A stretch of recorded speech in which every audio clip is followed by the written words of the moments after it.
Do you still want to be immune to chaos damage, have upwards to 800,000 mapping DPS, which turns Zesht into a pile of purple mush, all while having 10,000 energy shield and 50% evasion? Then watch this video.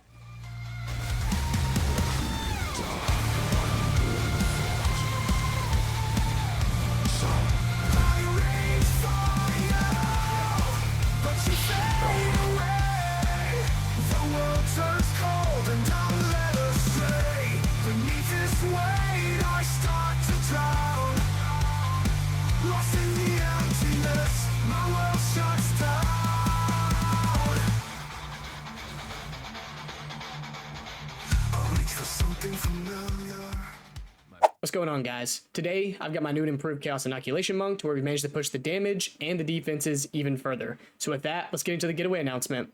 Thank you guys for 1,000 subscribers. I'm going to be giving away gift cards to you guys on February 1st at 4 p.m. EST on my Twitch, so make sure you guys stop by to see it live. You can still be entered by subscribing and commenting under the pinned comment in the comments section. With that, let's get into the video. So this is another iteration of my Chaos Inoculation Monk build, which makes us immune to chaos damage thanks to a skill in the passive skill tree called Chaos Inoculation. This skill makes us immune to chaos damage and sets our health to 1. We combat the low HP by building in the energy shield, which is currently the strongest defense in the game right now. So this build's very strong at mapping thanks to double Herald and Pulsar Count, and what we pretty much do is we put Lightning Infusion inside of Herald of Ice to allow it to shock and do lightning damage, and we put Cold Infusion in Herald of Thunder to allow it to do cold damage and freeze/chill. So what happens is this will chill or freeze enemies, which will then proc Herald of Ice, which will then shock enemies, which will then proc Herald of Thunder. So they chain off of each other, and whenever they both chill enemies, Pulsar Count will shatter them as though they're frozen and create these large AoE explosions, which will completely clear the map for you. Bossing is also very easy thanks to Tempest Bell, which we'll be using to amplify the damage of our Ice Strike. What we'll do is we'll run Overabundance on Tempest Bell to let us drop a second bell on bosses and melt them very quickly. Our damage is further buffed by running Charge Staff, which will add lightning damage to our attacks and also allow us to cull enemies thanks to Culling Strike. So now I'll go ahead and break down our mapping setup, our bossing setup, the budget setup, and then get into the gear. So our mapping setup will be a little different from our bossing setup because we'll be running Pulsar Count while we're mapping and also running Unbound Avatar and Blink for movement. So I'll go ahead and get into the skill gems and why we're using them. So on Unbound Avatar, we're using this on rare enemies or the map bosses that you come across. We're going to have all 3 Fire, Cold, and Lighting Mastery to up the level of Unbound Avatar, which will give it more duration time. And then we're going to be running Persistence to increase the duration even more. So we have this for about 12 to 13 seconds. We're then going to be using Ice Strike as our main skill. We're going to be running Martial Tempo for more attack speed, Concentrated Effect for more area damage, Rage to get us 3 Rage on melee hit, which will boost our damage, Primal Armament for more weapon elemental damage, and then Heft for more maximum physical damage. On Tempest Bell, what we're using for bossing, we're going to be using Overabundance, which will add an additional bell. We're going to have Soul Thief, which will leech some mana for us. We're going to have Glaciation, so that way while we're hitting the bell with our Ice Strike, it will freeze targets a whole lot quicker with this. We're going to have Heavy Swing for more melee physical damage, and the less attack speed does not affect the bell, so this is a great time to run it here. And then we have Leverage, so we have increased crit hit chance against immobilized enemies. Since we're going to be freezing things often, this will do a ton of extra damage. So on Charge Staff, we're using this to buff our damage and add like extra lightning and chance to shock. We're going to be running Culling Strikes. That way, while you have this popped, any rare or unique enemies that you hit, we can kill them at 5% for uniques and I think 10% for rares. So it's just nice to kill them a little bit quicker. We're going to have Coursing Current to give us a chance to shock enemies nearby. We're going to have Conduction for increased chance to shock. And then Unbreakable, so that way while we're running Charge Staff around the map, we have 200% increased stun threshold. So we're going to be running Combat Frenzy. This is going to allow us to generate power charges. Pretty much what this does is we have Combat Frenzy, which whenever we freeze, electrocute, or pin an enemy, will generate a frenzy charge. But we'll use the skill in the passive skill tree called Resonance, which will convert our frenzy charges into power charges. So this will allow us to run Charge Staff and buff up our damage. For our mapping, this is what's doing the big kind of map clear for us. We're using Herald of Ice and Herald of Thunder. I'm running Magnified Effect for a larger explosion with Herald of Ice. Innervate, that way whenever this kills a shocked enemy, which will be shocking thanks to Lightning Infusion, this will give us 35% damage as lightning damage. We're going to have Long Shot because it's going to be chaining so far out that you're going to want to get some extra attack damage out of this. So Herald of Thunder, we're going to be running Ambush, so we have a crit hit chance increase on full life enemies. This also chains out really far and hits enemies that are off your screen, so you want some extra crit hit chance. We have Ice Bite, because we're going to be killing frozen enemies because we're freezing with this, and also with Herald of Ice, so that's a 35% damage boost with this. We have Cold Infusion. This is allowing us to do cold damage with our Herald of Thunder. And then we have Super Critical to increase our critical damage bonus. Since we're going to be critting pretty often here, this is a good gem to run here. So to boost our movement, which was a big complaint with the last version, is that we didn't have a ton of movement. We put Blink on here, so that way whenever you're mapping, you're using Blink, and whenever you're bossing, you're using Elemental Invocation. So this will allow you to do a teleport around and let you move a little bit quicker. And we're going to be running Ingenuity in here to increase the cooldown recovery rate, so that way we can blink more often. And then Arcane Tempo, because this is a spell and it does have a cast time. So by running Arcane Tempo, you're lowering that cast time to let you move a little bit quicker. So Wind Dancer, we're using this to boost our total evasion. You're going to be running Pin, Blind, and Maim. That way, if you do get hit, this will go off and kind of lock down those enemies that do hit you. And thankfully, the damage done by Wind Dancer can do cold damage and lightning damage, so it'll actually chain the Herald of Ice and Herald of Thunder for you with it. And then to increase our energy shield up to double, we're running Grim Feast, which will let you recover some energy shield. Whenever you kill some enemies, it'll drop a remnant on the ground. You can pick it up and it'll overfill your energy shield. And this can overfill up to double your energy shield. So this is really great for increasing your total ES, which we run Clarity in it to give us some increased mana regen. If you don't have the Spirit to run this, I would recommend that you take out Clarity and you take off Blink. This will save you 60 Spirit here and 10 Spirit there, so 70 off of what you would need, which you do need 220 base to run everything that I have in here right now. So you can save yourself a little bit of Spirit and take those out if you absolutely have to. So now I'm going to go ahead and break down the Pinnacle bossing setup, and I'm currently using a setup meant for fighting Zesht. I'll go ahead and break down the difference between this version and the normal version of fighting like other Pinnacle bosses. So the difference between Zesht and the others is that Zesht has a deadly attack to where he can freeze you. So what we're going to be doing is we're going to be pulling 1 point out of Eternal Youth, which we're going to be doing anyways, and then we're going to be pulling 3 points out of these nodes up here. And we're going to be putting them into the freeze threshold nodes here. And then this one right here, Icebreaker, we're going to gain 100% of our maximum energy shield as additional freeze threshold. And pretty much what happens is this prevents the lady that shoots out ice shards from freezing you. That's the only attack that's managed to kill me, because it would freeze me and then he would combo other attacks on me. So this skill tree difference right here is only meant for fighting Zesh, and I have that outlined in my build guides. So I'll go ahead and break down the skill gems and what we're using now. So we're using Meditate, and we're going to be running Wind Wave. That way, if we do get stunned while using it, we'll knock back enemies. We're going to have Energy Barriers. That way, the recharge rate will begin immediately if we do get stunned. Unbreakable for increased stun threshold, and Ingenuity for better cooldown. So we're still using Ice Strike. We're going to have Martial Tempo for more attack speed, Concentrated Effect for more area damage, Ice Bite. That way, whenever we freeze the boss, we'll get 35% damage as cold damage. Primal Armament for more weapon elemental damage, and then Heft for more maximum physical damage. If you're having a mana problem, I recommend that you take out Primal Armament and swap it for Inspiration. So Tempest Bell, this is what we're using to melt bosses. We have Overabundance for additional bells, so that way we can drop 2 bells on the boss at the same time. We have Soul Thief, that way we leech 5% of our physical damage as mana, so that way we can keep our mana up. We have Glaciation to allow the bell to get even more freeze build up. We have Heavy Swing for more melee physical damage. The attack speed hit does not affect the bell, so this is a perfect time to run this. Then we have Leverage, which is going to increase our crit hit chance by 50% against immobilized enemies, so that way whenever we freeze or stun, we're going to have increased crit hit chance, which will do a ton more damage. So we're running Charge Staff to buff our damage and also increase our shock chance and everything. So we have Culling Strike on it, so that way whenever the boss is at 5% HP, it will go ahead and just kill it. So this is just a faster way to kill those Pinnacle bosses. 5% could be life or death if you're almost dead. We have Coursing Current for increased chance to shock. It's going to shock around the boss. We have Conduction for more chance to shock. And then Persistence for increased skill duration, so the Charge Staff will last longer. We're fueling Charge Staff, which Charge Staff needs power charges, with Combat Frenzy. And Combat Frenzy will generate a Frenzy charge whenever you freeze, electrocute, or pin an enemy. And we're running Perfusion in this, so that way we have a chance to grant an additional charge. And what happens is this does generate Frenzy charges, but it's converted into power charges thanks to Resonance on the skill tree.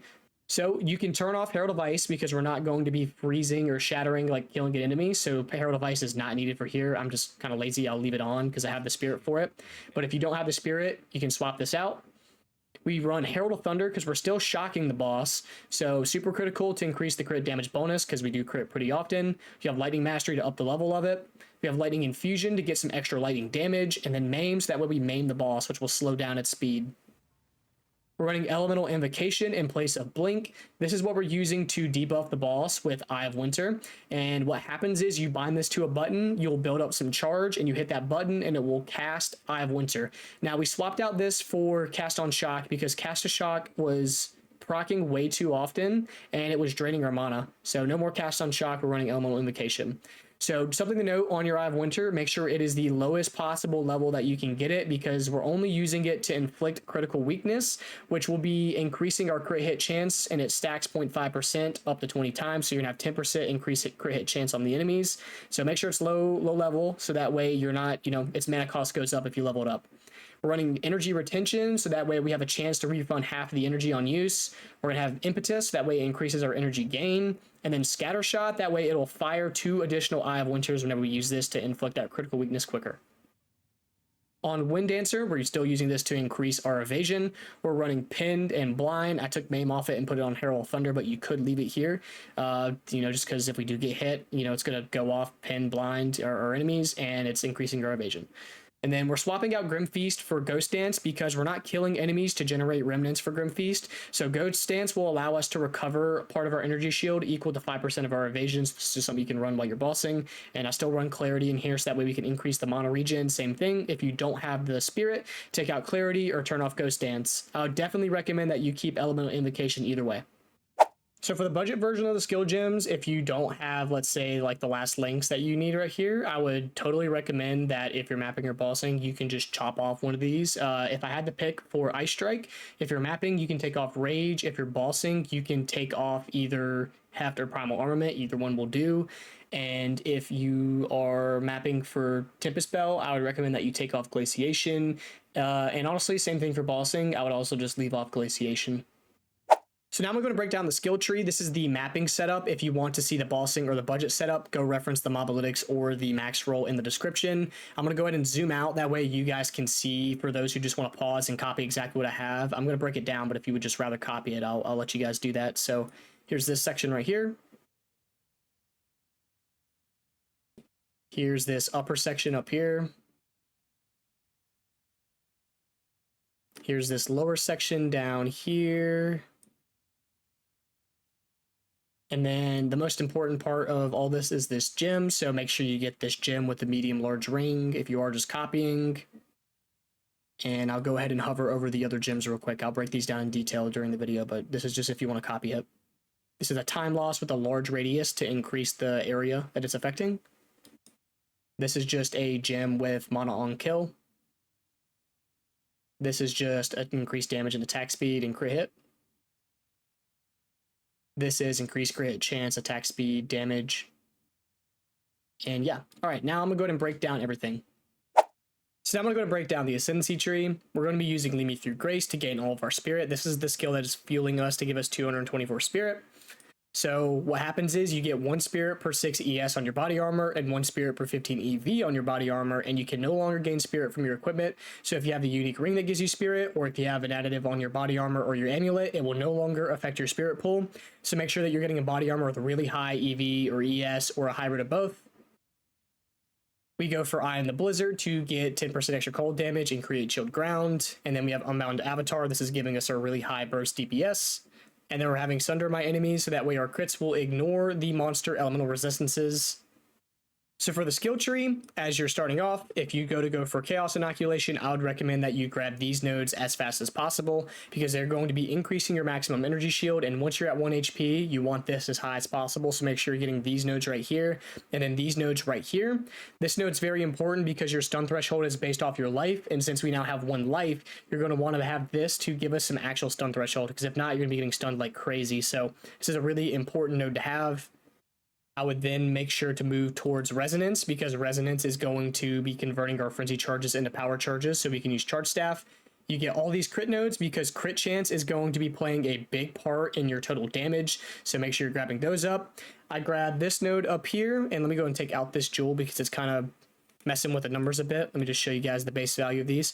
So we have increased attack speed and reduced cost of skill. So this is really nice for reducing the cost of your skills and giving you some attack speed. And then we have increased EV and increased ES up here. This node, Killer Instinct, we're going to get increased attack damage while on full life. Since we're at 1 HP, we're always at full life, so 30% damage all the time. We have 10-fold attacks for increased attack speed and attack speed if we get hit, along with some additional strength.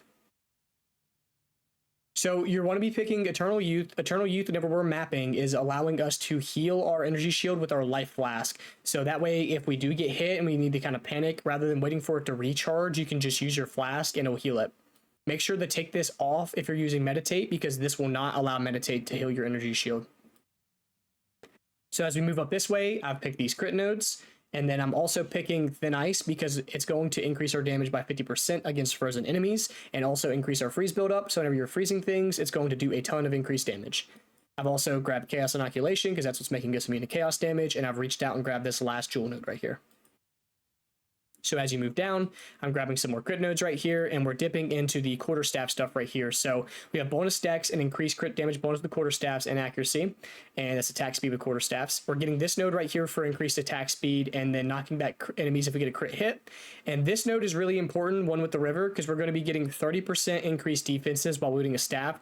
So this will be a 30% increase to evasion and your ES just by having a quarterstaff in your hand, which you always do because we're playing monk. We're also going to be having increased freeze buildup and stun buildup, so that's great for stunning and freezing those enemies a whole lot more often.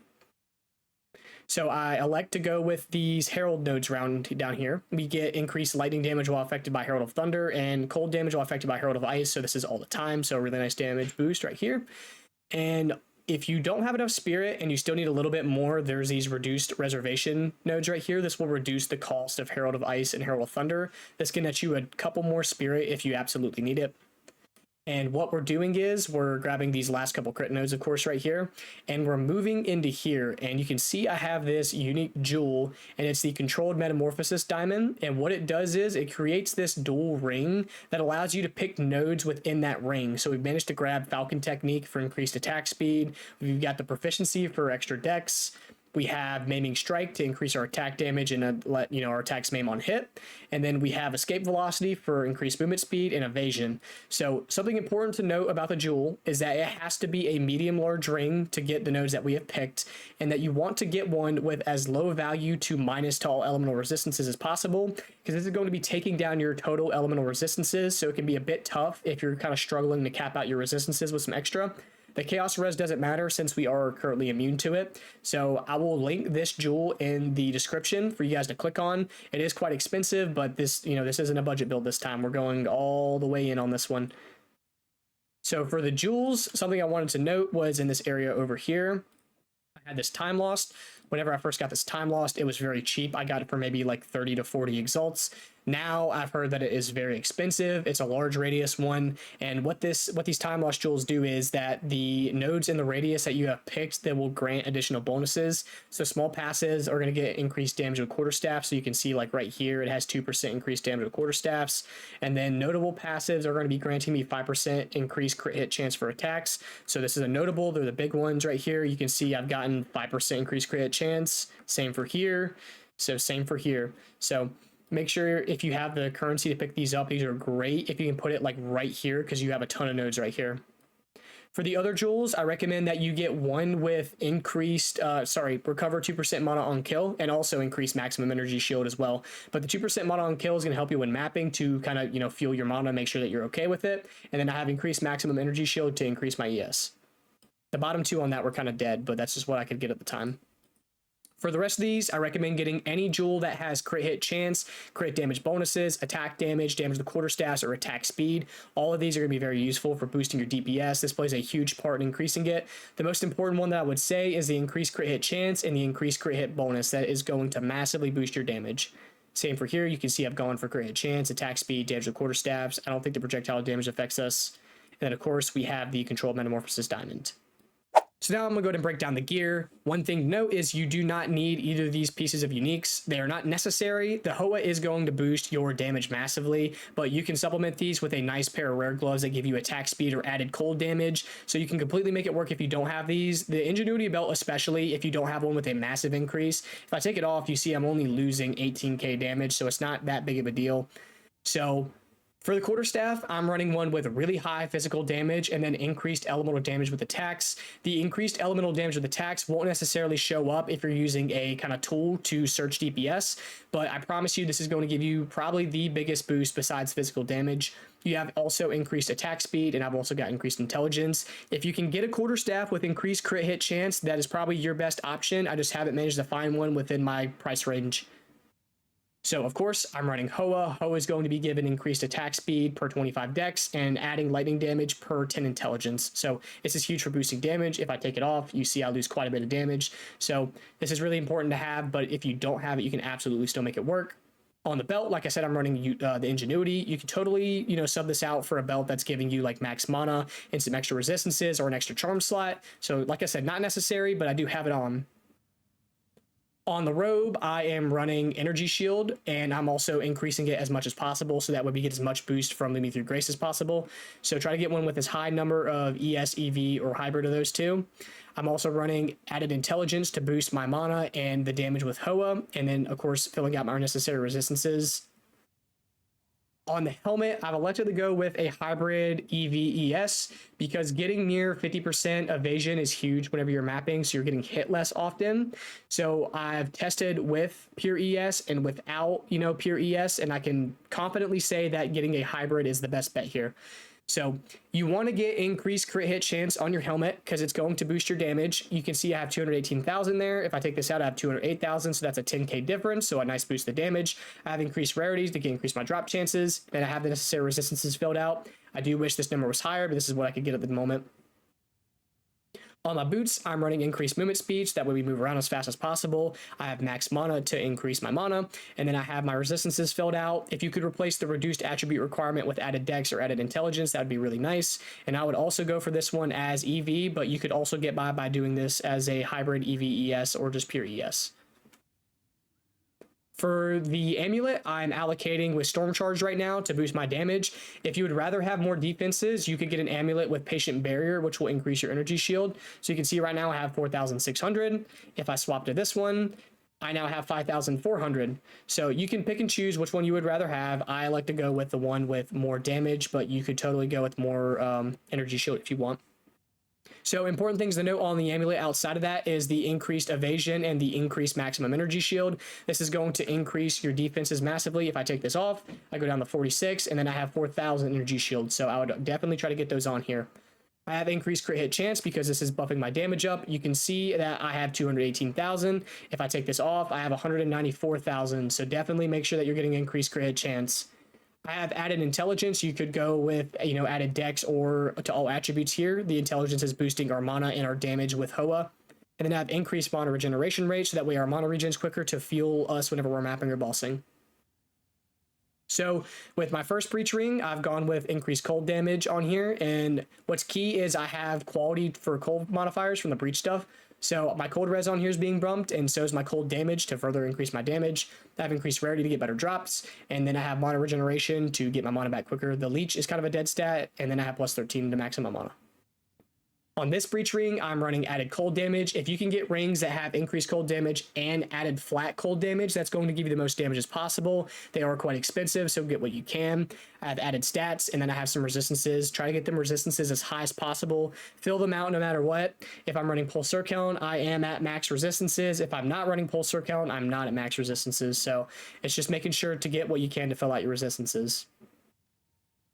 For the charm, I'm running a Thawing Charm. That way I can prevent myself from being frozen. The only way that I ever find myself dying whenever I'm playing on this build is either by getting stunned or being frozen. So this is huge for preventing that from happening. On my flask, I'm going with one as much recovered life as possible. Do not get a flask that will remove 15% of your life from mana recovered. This will kill you if you are playing around with it. I've tested this now twice. I've died in a breach doing it, like the breach boss, the breachstone boss, and I've also died while carrying somebody through Trial Master. So don't run a flask with that, or it could, instantly kill you. So now I'm going to go ahead and give you a demonstration of how this works in a map. So you're going to be hitting some enemies and getting power charges. You pop that to then have charge staff active. You can then run up and just kind of start hitting stuff. And you can notice that the Herald of Thunder and Herald of Ice are proccing, and Pulse Circ Count is helping shatter. So this is making the clear speed really fast for us. So that's gonna be it for the video. I appreciate you guys watching. I also want to say thank you for getting me the 1,000 subs on YouTube. I didn't really ever think this was going to happen, so this is a great milestone for me. So once again, thank you guys. If you enjoyed the video, you know, leave me a comment, like, subscribe, you know, let me know what you think about the build. Come by my Twitch stream if you have any questions. I'm live every single day after 4 p.m. So otherwise, thank you for watching, and I hope to see you guys in the next one. My world shuts down.